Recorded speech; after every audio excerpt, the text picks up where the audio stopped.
Bonjour, Christophe Le Billon, 46 ans, ancien membre de l'équipe de France de triathlon, plusieurs sélections en équipe de France, championnat d'Europe, championnat du monde. Actuellement encore en activité, mais beaucoup plus pour le loisir. Je suis vraiment heureux d'être avec vous cette année pour cette édition dont je suis le parrain de l'Urban Trail d'Evry, organisé par les étudiants du STAPS d'Evry.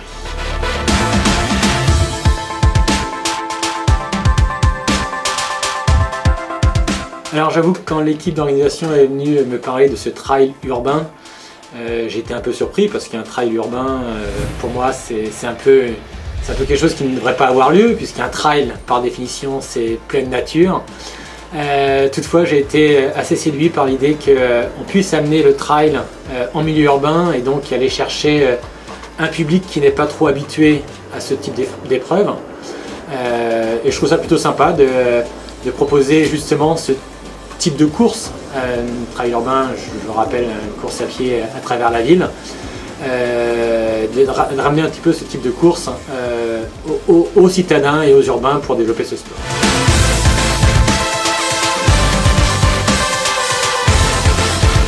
Alors bien évidemment, on va quand même dissocier les deux courses.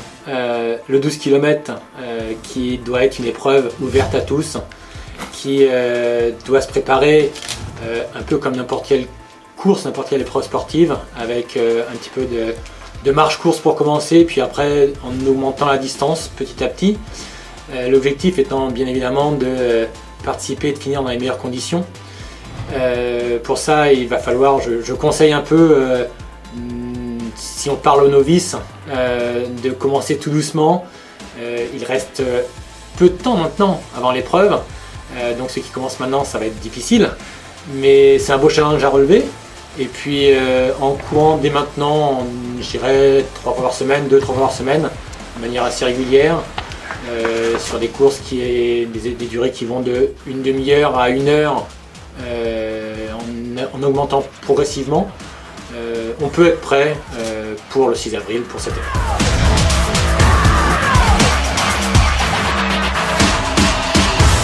Maintenant, en ce qui concerne le 30 km, là c'est autre chose, on rentre dans un autre domaine. Physiologiquement, il va falloir avoir beaucoup d'endurance.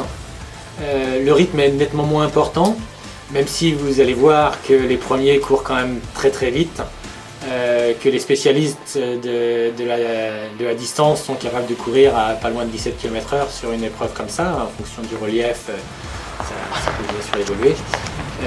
Maintenant, en termes de préparation, pour ceux qui n'ont pas trop l'habitude de ces distances, j'espère quand même qu'ils ont l'habitude de courir un petit peu, donc augmenter les distances bien évidemment, essayer de travailler des domaines où la physiologie est un petit peu différente, donc par exemple des courses à jeun le matin pour s'habituer à être très vite dans le dur, et puis ne pas hésiter à rentrer un peu de rythme, comme des petites séances de fartlek, que vous connaissez certainement, qui permettent de travailler le cardio.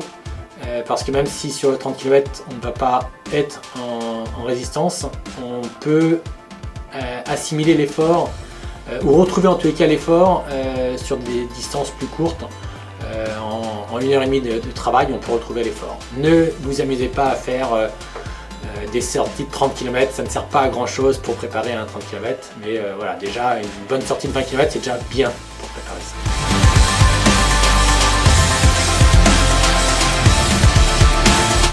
Eh bien, le 6 avril, il va falloir maintenant qu'on soit tous là, prêts à relever ce défi, quelle que soit la distance que vous allez choisir, sur le 12 km, sur le 30 km, une paire de chaussures, simplement un short, on se met au départ, je serai avec vous, tout le monde sera au départ et que cette course soit une belle fête.